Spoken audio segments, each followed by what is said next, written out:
Okay, so today we are untangling a story that is just wild. It involves a Broadway superstar, the death of a super controversial activist, and one single song from a musical that sent the entire internet into a total meltdown. But first, you already know what to do. Go ahead and smash that like button and subscribe so you never miss one of these breakdowns. All right, let's just get right into it. So at the very center of this whole firestorm is this woman, Kristin Chenoweth. You know her, you probably love her. She's Broadway's original Glinda the Good Witch. But she found herself in a very, very wicked situation recently. And it all started when this song from the musical Wicked just suddenly started trending everywhere online. Yeah, it's a classic for sure, but the timing was kind of strange. And that right there is the big question hanging over this whole mess. Why would a show tune about a witch's death, of all things, just blow up online right after a controversial conservative activist was killed? The answer is a lot. Okay, let's break down the actual post that lit the match on this whole thing. It really all comes down to just a few sentences from Chenoweth that sent her fans into an absolute spiral. This is really where the story starts to get complicated. Because see, on one hand, you have the public image of Kristin Chenoweth, Broadway's good witch, a self-described liberal Christian, someone who even encouraged votes for Kamala Harris. And then, on the other hand, she posts this heartfelt tribute to a very polarizing conservative figure. This is what she wrote in an Instagram story. She called the act sad, senseless, and disgusting, and offered prayers for the family. Now, for many of her fans who knew exactly who she was mourning, this came as a complete and total shock. So who exactly was Charlie Kirk?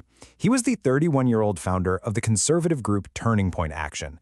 And, to say his views were polarizing is, well, it's a bit of an understatement. To really understand the backlash, you gotta understand his stances. He was for total abortion bans, with no exceptions. He called the Civil Rights Act a huge mistake. He even referenced Bible passages about stoning gay people. So, with all that context, Chenoweth's core fanbase, which, includes a lot of people in the LGBTQ+ community, they reacted instantly, and they really did not hold back. The comments just started pouring into her Instagram. This one cuts right to the chase. No, thank you, we don't support MAGA. And this one, wow, it really captured that feeling of betrayal a lot of fans felt, calling her post a huge middle finger to her own supporters. The pile-on was just immediate.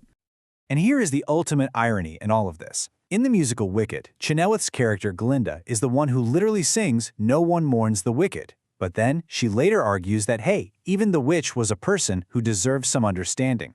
It's like art imitating life in the absolute messiest way possible. But this whole thing was so much bigger than just one celebrity. The reaction to Kirk's death just ripped across the entire internet, and it had some very real consequences. And this went way beyond just some angry comments. People actually lost their jobs over this. A Carolina Panthers employee got fired for a post that alluded to Kirk's past statements on gun violence. And an MSNBC analyst, Matthew Dowd, he was let go after tweeting about Kirk's hateful thoughts. So, beyond people getting fired, social media platforms basically just turned into these digital war zones, with two sides totally dug in and just ready for battle. I mean, the fallout was everywhere. The platform Blue Sky actually had to start issuing warnings against glorifying violence. The author Stephen King posted about Kirk's anti-gay rhetoric, then deleted it and apologized after he faced his own massive backlash. It even got to the point where users were making lists of other conservatives to go get next. So, what does this all boil down to? It's really just a massive, tangled-up mess of free speech, of sympathy, and of the social consequences that come with both of those things. And what's really fascinating is that Charlie Kirk himself was a fierce defender of free speech. He once argued that, quote, ugly speech, gross speech, evil speech, all of it is protected by the First Amendment. So in a way, his own words really set the stage for the massive debate that followed his death.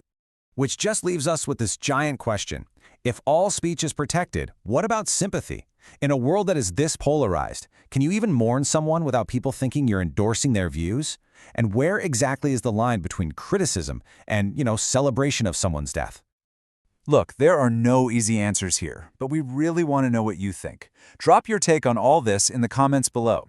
And if you got something out of this breakdown, make sure to like and subscribe for more. We'll see you next time.